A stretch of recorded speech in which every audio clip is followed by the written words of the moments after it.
Hello students, आप लोगों का शशांक एंड दीपू के यूट्यूब चैनल में बहुत बहुत स्वागत है।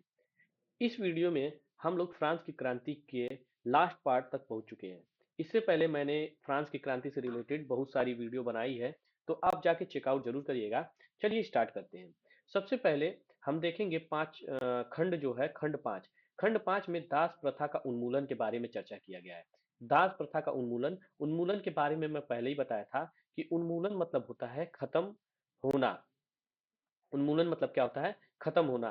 जैसे दास प्रथा क्या हो गई थी? खत्म हो गई थी। तो इसके बारे में समझते हैं कि दास प्रथा थी क्या, और फ्रांस में दास प्रथा कैसी थी, और उसका उन्मूलन कैसे हुआ। इसके बारे में हम लोग समझने की कोशिश करेंगे और चर्चा करेंगे। चलिए देखते हैं। देखिए, उन्मूलन का मतलब होता है वही खत्म होना। फ्रांसीसी उपनिवेशों में दास प्रथा का खात्मा जैकोबिन शासन के क्रांतिकारी सामाजिक सुधारों में से एक था। मतलब कि जो फ्रांस में जब उपनिवेशों में दास प्रथा का खात्मा कब हुआ? जब जैकोबिन का शासन था। और जैकोबिन का शासन कब था? 1794 में। इसके बारे में हम लोग डिटेल से चर्चा किए हैं कि उन 1794 में जैकोबिन क्लब का शासन था। और जैकोबिन क्लब के जो सबसे मेन लीडर थे उनका नाम था मैक्समिलियन रोबेस्पियर। तो उन्होंने क्या किया था कि दास प्रथा को खत्म किया था। लेकिन और उसके आगे क्या थी कि उपनिवेशों में भूमिका मार्टिनिक, गॉडलोप और सैन डोमिंगो, ये तीनों जगह के नाम है। ये जगह जो थे वो कैरेबियन उपनिवेश तंबाकू, नील, चीनी और कॉफी जैसे चीजों के लिए महत्वपूर्ण आपूर्ति करता थे। अब देखिए, मैं यहाँ पे आप लोगों को लेके चलता हूँ इस फिगर में। इस फिगर में देखिए कि यहाँ पे देखिए, यहाँ पे यूरोप है, यहाँ पे नॉर्थ अमेरिका है, और यहाँ पे अफ्रीका है। अब होता क्या था कि अफ्रीका से लोगों को बंदी बनाया जाता था, और बंदी बना करके या फिर खरीद करके लेके आया जाता था। और इस वाले इलाके में, वेस्ट इंडीज वाले इलाके में, यहाँ पे कैरिबियन कंट्री है, छोटे छोटे द्वीप हैं, और उस छोटे छोटे द्वीप में रखा जाता था। और उनसे क्या करवाया जाता था, उनसे क्या किया जाता था? तंबाकू की, नील की और चीनी और कॉफी जैसे महत्वपूर्ण मतलब चीजों की आपूर्ति की जाती थी। मतलब उनसे जबरन खेती करवाया जाता था, उन पे बहुत अत्याचार किया जाता था। ये बहुत बड़ी एक तरीके से कुप्रथा थी, दास प्रथा। और उनसे बहुत मेहनत करके वो बेचारे कैसे कैसे वहां पे करते थे। और उनसे ऐसे ही जहाजों में भर भर कर, हथकड़ियां बांध करके यहाँ से उठाकर यहाँ लेके जाते थे, और फिर यहाँ से लेके यहाँ जाते थे। ठीक। और ये जो चीज थी, ये बहुत दिनों तक थी। ठीक। श्रम की कमी, मतलब कि ये क्यों किया जाता था? क्योंकि श्रम की कमी थी। क्योंकि दूर देशों में जाकर यूरोपीय लोग अनिच्छा के कारण बागानों में मजदूरी की भारी कमी हो गई थी। मतलब जो यूरोप के लोग थे, वो लोग नहीं जाके काम करते थे, तो ये लोग क्या करते थे? उन्हीं को पकड़ के, मतलब कि जो यहाँ पे हम फिगर की मदद से देख रहे हैं कि अफ्रीका में लोगों को पकड़ करके ले जाके वहां पे काम कराते थे, क्योंकि वहां पे काम बहुत ज्यादा होता था और मजदूरी बहुत कम मिलती थी। ठीक। होपफुली समझ में आ रहा होगा। और इसी को त्रिकोणी व्यापार या त्रिकोणी दास व्यापार कहा जाता था। त्रिकोणी दास व्यापार क्यों कहा जाता था, इसको हम समझते हैं। मैं पहले इसको इरेज कर देता हूँ, फिर उसके बाद समझिए। देखिए, मैं समझाने की कोशिश करूंगा, आप देखिएगा। अब देखिए, यहाँ से जैसे कि अफ्रीका से लेके जाते थे यहाँ पे नॉर्थ अमेरिका, और नॉर्थ अमेरिका से लेके जाते थे यूरोप में। फिर ये क्रिया अफ्रीका से यूरोप से अफ्रीका, अफ्रीका से नॉर्थ अमेरिका, ये चलता था। तो ये त्रिभुज की तरह हो जाता था, इसीलिए इसको बोला जाता था त्रिकोणीय दास व्यापार। ठीक। तो ये बहुत ही प्रचलित था। और जो ब्लैक लोग थे अफ्रीका के, उनको पकड़ करके यहाँ से व्यापार करने के लिए यहाँ लेके जाया जाता था। ठीक। अब हुआ क्या कि व्यापारिक प्रक्रिया, अब फ्रांसीसी व्यापारिक अफ्रीका तट से स्थानीय सदारसों से दास खरीदते थे। मतलब कि जो अफ्रीका के तट पर जो फ्रांसीसी व्यापारी होते थे, फ्रांसीसी व्यापारी क्या करते थे? इनको पकड़ कर रखे रहते थे। और कैसे पकड़ते थे कि मतलब कितना अमानवीय व्यवहार करते थे उन लोगों के साथ। इसको देखिए। देखिए क्या करते थे कि उन्हें दागते थे, हथकड़ियां पहनाते थे। मतलब उनके ऊपर एक निशान बना देते थे। किनके ऊपर? इन दासों के ऊपर। इन दासों के ऊपर क्या बना देते थे? निशान बना देते थे, और उन्हें हथकड़ियां से बांध देते थे। और हथकड़ियों से बांध करके क्या करते थे? अटलांटिक महासागर के पार जहाजों में भरकर कैरेबियन देशों में बागान मालिकों को बेच देते थे। और फिर बागान मालिक अपने मन अनुसार, मतलब कि उनको कितना वेतन मिल रहा है, इस सब चीज से कोई फर्क नहीं पड़ता था, बस जबरन बहुत सारा काम करवाते थे।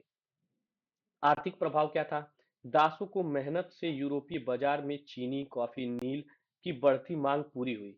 बोर्दे और नानते जैसे बंदरगाह इसी फलते फूलते दास व्यापार के कारण समृद्ध शहर बन गए। मतलब कि बहुत सारा इन लोगों से क्या करते थे, इन लोगों से बहुत सारा चीनी चीनी कॉफी इन सबों की खेती करवाते थे, चीनी की खेती, कॉफी की खेती, नील की खेती, इनकी खेती कराते थे और अलग अलग देशों में बेचते थे और उससे बहुत सारा मुनाफा कमाते थे। जिससे क्या हुआ कि कई सारे जैसे कि बोरदे, नानते जैसे कई सारे बंदरगाह फल फूल कर समृद्ध शहर का रूप ले लिए।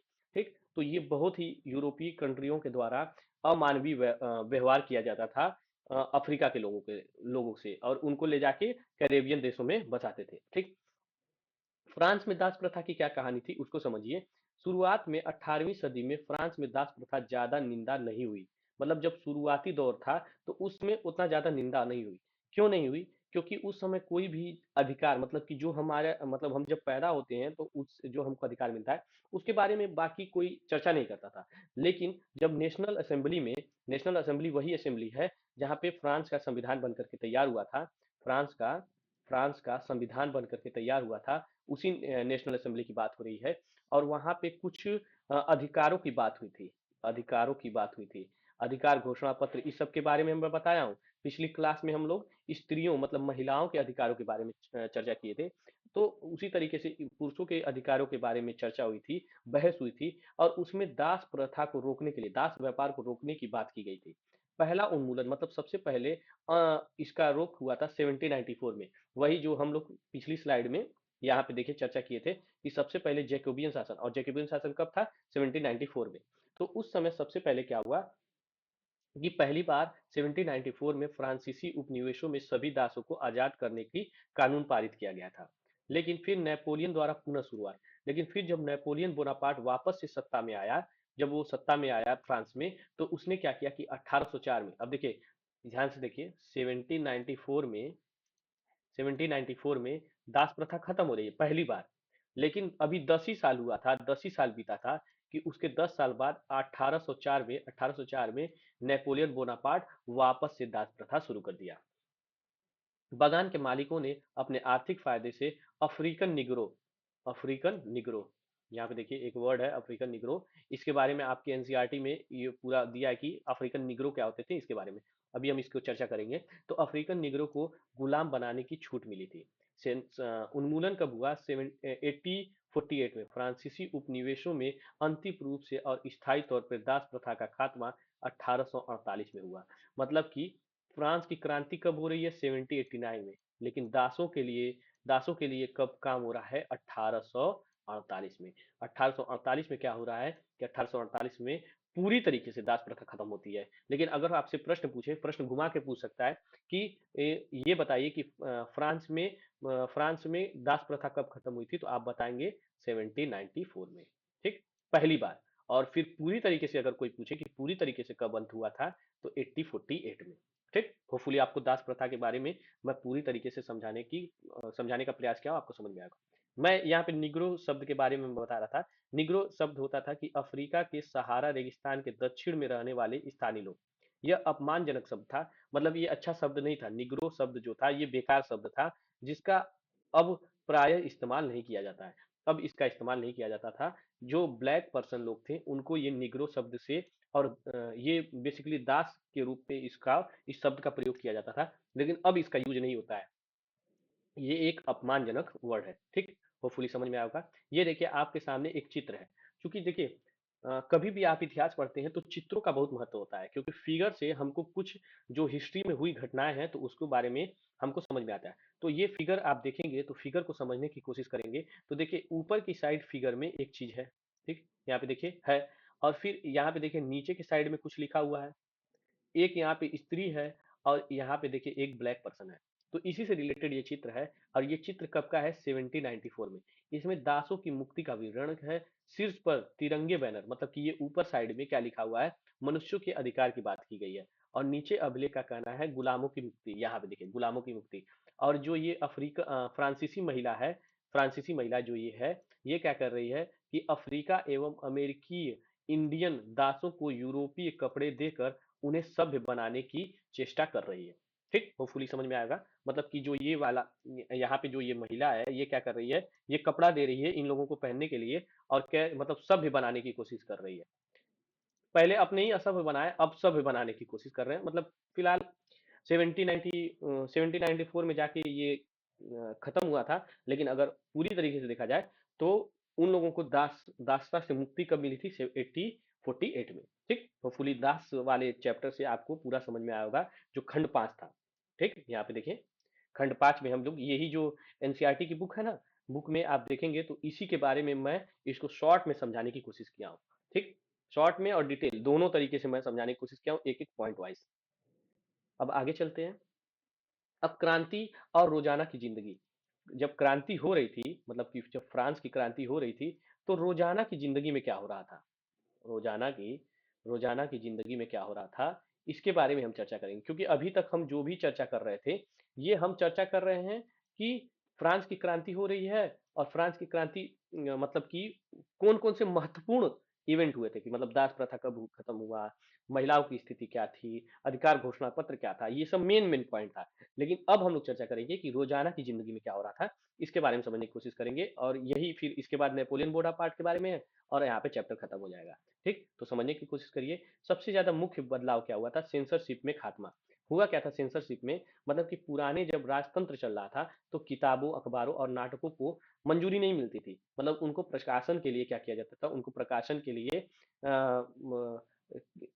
रोक लगा दी जाती थी, सेंसरशिप लगा के रोक लगा दी जाती थी। लेकिन जब 1789 में बास्तीन के जेल को विध्वंस किया गया, विध्वंस करने का मतलब तोड़ दिया गया 1789 में, जहां से आप फ्रांस की क्रांति की शुरुआत देखते हैं, तो वहां पे सेंसरशिप को पूरी तरीके से खत्म कर दिया गया। और ये इसलिए खत्म किया गया कि जो चाहे, जैसे चाहे, जैसा भी मन हो, वो अपने हिसाब से क्या कर सकता है, अखबारों को, किताबों को, नाटकों को कर सकता है, जिससे जो सरकार है उसके बारे में हो जाए, सरकार के बारे में जो चीजें हैं वो पता चले लोगों को। क्योंकि किसी भी अच्छे देश में, जो गणतांत्रिक देश होते हैं, वहां पे अभिव्यक्ति की स्वतंत्रता होना अनिवार्य है। और वहां की जो प्रेस है, वो जितनी ही सच्चाई दिखाएगी, उतना ही वो देश अच्छा होता है। ठीक, अब आगे देखिए, अधिकारों के घोषणा पत्र, अभिव्यक्ति की आजादी, इसके बारे में हम चर्चा किए हैं कि वही अभिव्यक्ति की आजादी मिल गई, लोग क्या करने लगे, विचारों का आदान प्रदान होने लगा। ठीक, बेसिकली यही रोजमर्रा की जिंदगी में बदलाव हुआ था। ठीक, और यहाँ पे देखिए एक फोटो है, जो बहुत ही हंसी वाला फोटो है। ये एक व्यंग्यात्मक चित्र है। इस चित्र में क्या किया गया है कि ये जो मोटे व्यक्ति हैं, इनको लेके जाया जा रहा है यहाँ पे। ठीक, और इनको ले जाके इनको पतला करके वापस लेके जा रहा है। अब इसका मतलब क्या था? इसका मतलब था, कार्टून में ये दर्शाया गया था कि जो पादरी लोग थे, ये लोग पैसा खा खा के खूब मोटे हो गए थे। ठीक, और जब से क्रांति शुरू हुई है और गणतंत्र आया है, तो इनको क्या किया जा रहा है, इनको पतला किया जा रहा है। पतला करने का सेंस मतलब कि इनको जो ये भर भर के रखे हुए हैं पैसा, इनका सारा पैसा खाली करके और इनको पतला किया जा रहा है। और ये चित्र मतलब कि यह क्रांति के दौरान यह चर्च के संपत्ति जब्त करने और पादरी वर्ग के विशेष अधिकारों को खत्म करने के लिए ये बनाया गया था। ठीक, तो ये बहुत ही व्यंग्यात्मक चित्र है। ये रियल नहीं है, मतलब कि कोई ऐसी मशीन नहीं होती है कि मोटा को डालेंगे तो वो पतला हो जाएगा। मतलब बेसिकली ये था कि जो पादरी लोग थे, ये इतना ज्यादा पैसा खा खा के मोटा हो गए थे कि इनको इस मशीन में डाला जा रहा है और वापस निकाला जा रहा है, तो ये लोग पतले हो जा रहे हैं। ठीक, होपफुली समझ में आया होगा। और यहाँ पे देखिए, एक फिगर यहाँ पे है, यहाँ पे एक व्यक्ति खड़े हुए हैं, इनसे रिलेटेड है। ठीक, तो इनको देखते हैं, ये व्यक्ति आखिर है कौन? तो ये जो व्यक्ति हैं, ये है जीन पॉल मरा। जीन पॉल मरा कौन थे? इनके बारे में हम लोग पिछली क्लास में पढ़े हुए हैं कि ये नेता थे, पत्रकार थे, चिकित्सक थे, और ये क्या थे कि लोगों के मित्र के नाम से अखबार निकाला करते थे। हम पिछले क्लास में पढ़ाए हैं। और उन्हीं के बारे में ये चित्र बनाया गया है कि इनको बाद में मार दिया गया था। तो उसी उन्हीं के शहीदी शहीदी के वजह से लोगों के अंदर क्रांति की भावना लाने के लिए ये फोटो बनाई गई थी। ठीक, और इस फोटो को बनाया कौन था? इस फोटो को बनाया था, इस फोटो के बनाने वाले का नाम नाम नहीं दिया है। ठीक, यहाँ पे ये painting the times the TRIMS of मरा, या फिर मरा की विजय के दृश्य हैं, जो 1794 में, हाँ यहाँ पे देखिए, यहाँ पे नाम दिया है, मैं खोज रहा था। लुई लियोपोल्ड बाइल ने बनाया था इसको। और ये इसलिए बनाया गया था कि जो आपके जीन पॉल मरा थे, ये बेसिकली क्या थे, ये ऐसे नेता थे कि जिन्होंने फ्रांस की क्रांति में बहुत योगदान दिया था, और इन्हें शहीद कर दिया गया था, इनको मार दिया गया था। इस वजह से उनके याद में ये बनाया गया था। ठीक। और लास्ट में हम चलते हैं नेपोलियन बोनापार्ट। ये नेपोलियन बोनापार्ट का फिगर है, मतलब चित्र है, पेंटिंग है। इसमें इसमें देख सकते हैं, आप इमेजिन कर सकते हैं कि नेपोलियन बोनापार्ट कैसे थे। और उनके बारे में हम चर्चा करते हैं कि नेपोलियन बोनापार्ट का उदय कैसे हुआ और पतन कैसे हुआ। इसमें बहुत ज्यादा चर्चा नहीं किया है, मतलब कि थोड़ा ही सा चर्चा है कि नेपोलियन बोनापार्ट का उदय कैसे हुआ और पतन कैसे हुआ, तो हम समझने की कोशिश करेंगे। सम्राट बनना। 1804 में नेपोलियन बोनापार्ट ने खुद को फ्रांस का सम्राट घोषित किया। और 1804 से, एक चीज ध्यान दीजिएगा, यहाँ पे मैं वापस से लिखता हूँ, ठीक। 1804, 1804 में एक घटना हुई है, अभी जस्ट बताया हूँ कि 1804 में नेपोलियन बोनापार्ट ने दास प्रथा को वापस शुरू कर दिया था। ठीक। और उसी समय ये क्या हो रहा है, फ्रांस का सम्राट घोषित कर रहा है अपने आप को। ठीक। ये क्या थे, ये एक व्यक्ति थे जो क्या किए थे कि ये मतलब कि जो नेपोलियन बोनापार्ट थे, ये फ्रांस की क्रांति जब हुई थी तो उसके बाद ये बहुत बढ़ चढ़ के हिस्सा लिए थे और एक अपनी सेना बना लिए थे। और वो सेना बना के क्या किए थे कि यूरोपीय देशों पर विजय प्राप्त करने की शुरुआत कर दिए थे। और खुद को यूरोप यूरोप का आधुनिकीकरण का अग्रदूत मानते थे। मतलब कि हर यूरोपीय कंट्री, जितने भी यूरोप महाद्वीप में जो छोटे छोटे देश थे, उन देशों पे जाके चढ़ाई कर रहे थे और उसको जीत रहे थे। और जीत करके अपने आप को यूरोपीय का अग्रदूत कर रहे थे। इन्होंने दो चार कुछ काम भी किए थे, ऐसा नहीं है कि केवल युद्ध कर रहे थे। इन्होंने निजी संपत्ति की सुरक्षा के लिए कानून बनाया था। दशमलव पद्धति पर आधारित नाप तौल और एक समान प्रणाली नेपोलियन कोड भी लागू किया था। ठीक। इसके बारे में भी इन्होंने लागू किया था, ये भी काम किया था। ठीक। जनता का मत क्या था, जनता में कुछ लोग इनको मुक्तिदाता कहते थे शुरू शुरू में। लेकिन फिर जब बाद में इन्होंने बहुत सारे युद्ध करने लगे तो लोग इनसे घबरा गए और जल्द ही उनकी सेना को हमलावर मानने लगे। ठीक। तो शुरू शुरू में नेपोलियन बोनापार्ट का लोगों ने खूब तारीफ किया और फिर बाद में इन्हीं की बुराई करने लगे और कहने लगे कि नेपोलियन बोनापार्ट पूरे फ्रांस को बर्बाद कर देगा, या फिर एक तरीके से क्या कर देगा, हमलावर के नाम से लोग जानने लगे। और आखिरकार 1815 में वाटरलू की लड़ाई में नेपोलियन की हार हुई, जिसने यूरोप में फ्रांस के प्रभुत्व को हमेशा के लिए समाप्त कर दिया। और 1815 में वाटरलू की लड़ाई हुई और वाटरलू की लड़ाई के बाद नेपोलियन हार गया और फिर उसके बाद उसकी मृत्यु हो गई। तो 1804 से लेके 1815 तक इनका क्या नाम था, नेपोलियन बोनापार्ट का समय था। ठीक। फ्रांसीसी क्रांति के विरासत और प्रभाव। क्या प्रभाव पड़े थे, मुख्य विरासत स्वतंत्रता और लोकतांत्रिक अधिकारों के विचार फ्रांसीसी क्रांति के सबसे महत्वपूर्ण देन में से एक है। मतलब कि जो फ्रांस की क्रांति हुई थी, तो फ्रांस की क्रांति में सबसे महत्वपूर्ण जो हुआ था वो स्वतंत्रता। मतलब कि लोगों के जो अधिकार थे, लोकतांत्रिक अधिकार थे। मतलब कि लोग जो हैं वो अधिकार लेके पैदा होते हैं, राजा उनको कोई अधिकार नहीं देता है। इसके बारे में सबसे ज्यादा मुख्य चीज फ्रांस की क्रांति से हुई थी। ठीक। यूरोप में प्रसार। ये विचार 19वीं सदी से फ्रांस में निकलकर पूरे यूरोप में फैल गया और वहां भी सामंती व्यवस्था खत्म हो गई। जब फ्रांस में क्रांति हुई तो फ्रांस की क्रांति होते ही हुई जितने भी उसके बगल वाले देश थे, जैसे प्रसा, ऑस्ट्रिया, ठीक है, रूस, आपको मैं मैप के थ्रू दिखाया था पिछली क्लास में। तो वहां पे क्या हुआ कि सामंती व्यवस्था खत्म हो गई। सामंती व्यवस्था क्या होती थी कि सामंती व्यवस्था में क्या होती थी, एक व्यक्ति के पास बहुत सारी जमीनें होती थी और वो मजदूरों के द्वारा वहां पे काम करवाता था। तो ये सारी चीजें खत्म हो गई, लोगों को अधिकार मिले। और ये जो आपका स्वतंत्रता और लोकतांत्रिक जो था, ये फैलते फैलते फिर भारत में भी आ गया था बाद में।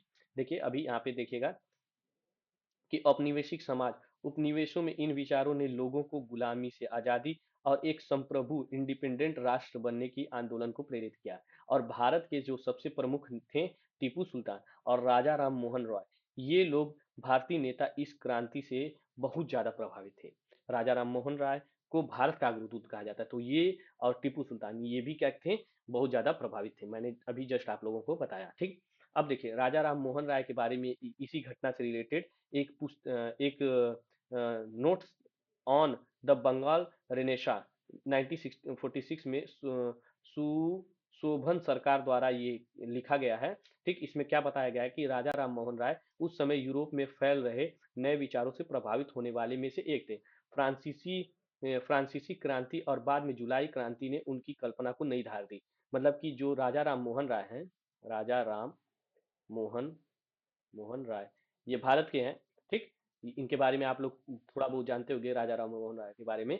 तो राजा राम मोहन राय थे, ये बहुत ज्यादा फ्रांस की क्रांति से प्रेरित थे, और उसमें भी जो जुलाई की क्रांति थी इसके बारे में भी उन्होंने सुना था। और फ्रांस में 1830 में हुई जुलाई क्रांति के बारे में जानने के बाद वह किसी भी चीज के बारे में बात नहीं करते थे। उनके पैर में चोट भी लगी लगी थी, लंगड़े हुए थे, लेकिन वो उसके बाद भी जब इंग्लैंड जाते हुए केप टाउन में वह जिद करने लगे कि उन्हें क्रांतिकारी तिरंगे झंडे वाले युद्ध पोत दिखाए जाए। ठीक। तो ये एक घटना थी जिसको notes on the Bengal renaissance में पब्लिश किया गया था 1946 में।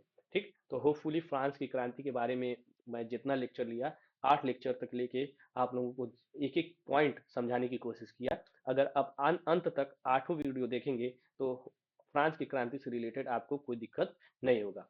तो मिलते हैं नेक्स्ट वीडियो में, और नेक्स्ट वीडियो में हम लोग दूसरे टॉपिक पे चर्चा करेंगे। तब तक के लिए जय हिंद।